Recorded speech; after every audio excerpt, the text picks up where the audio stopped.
যোৱাকালি অৰ্থাৎ ২৮ তাৰিখে বহুত ইউটিউবাৰে বহুত ভিডিঅ' বনাইছে ৰেজাল্টক লৈ। হায়াৰ ছেকেণ্ডেৰী পৰীক্ষাৰ ৰেজাল্ট নেকি ২৯ তাৰিখে দিব অৰ্থাৎ আজি দিয়া কথা।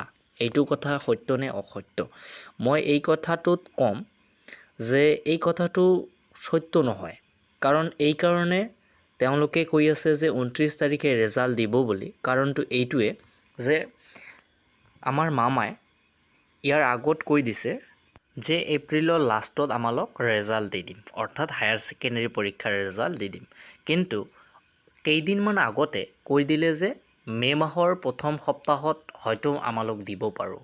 এই যে হয়তো কৈছে আৰু কৈছে যে এপ্ৰিলৰ লাষ্টত ৰেজাল্ট দিম। এই কাৰণে সমূহ ইউটিউবাৰে এইটোৱে কৈ আছে যে ২৯ তাৰিখে ২৯ তাৰিখ মানে এপ্ৰিলৰ লাষ্টত ২৯, ৩০ গতিকে এই ২ দিন হৈছে এপ্ৰিলৰ লাষ্ট।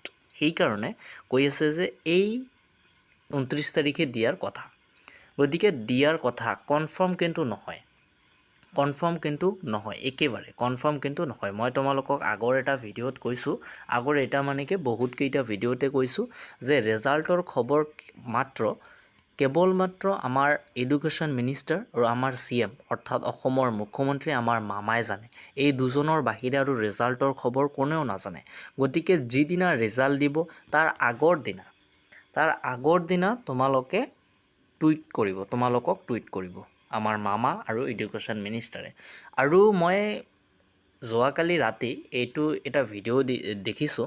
সেই ভিডিঅ'টোত কৈছিলে যে মেট্ৰিক পৰীক্ষাৰ ৰেজাল্ট যেতিয়া দিছিলে তেতিয়া তেওঁলোকৰ অৰ্থাৎ সেৱা যে ৱেবছাইট আছে সেই ৱেবছাইটটো কাম কৰা নাছিল। গতিকে ২৮ তাৰিখেও তেনেকুৱা হৈছে বোলে এনেকুৱা কৈ আছে। গতিকে কিয় হৈছে মই তোমালোকক বুজাই দিম। কাৰণ যেতিয়া এটা ৱেবছাইটৰ লিংকত বহুত ছাত্ৰ ছাত্ৰীয়ে বাৰে বাৰে ক্লিক কৰি থাকে সেই ৱেবছাইটটো বা লিংকটো হেং মাৰাৰ নিচিনা হৈ যায়। সেইকাৰণে ৱেবছাইটটো তেনেকৈ হৈছে।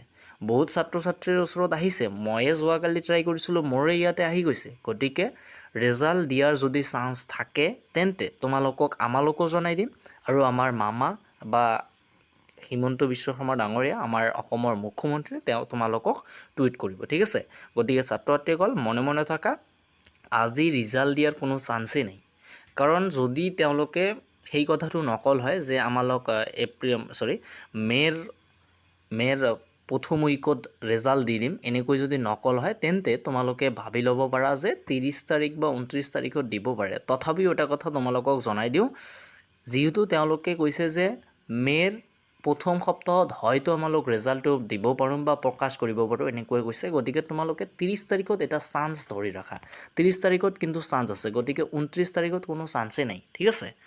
মোৰ হিচাপততো চান্স নাই, তথাপিও যদি দিয়ে মই তোমালোকক জনাই দিম। ঠিক আছে। তো ছাত্ৰ ছাত্ৰীসকল আজিৰ ভিডিঅ'টো ইয়াতেই।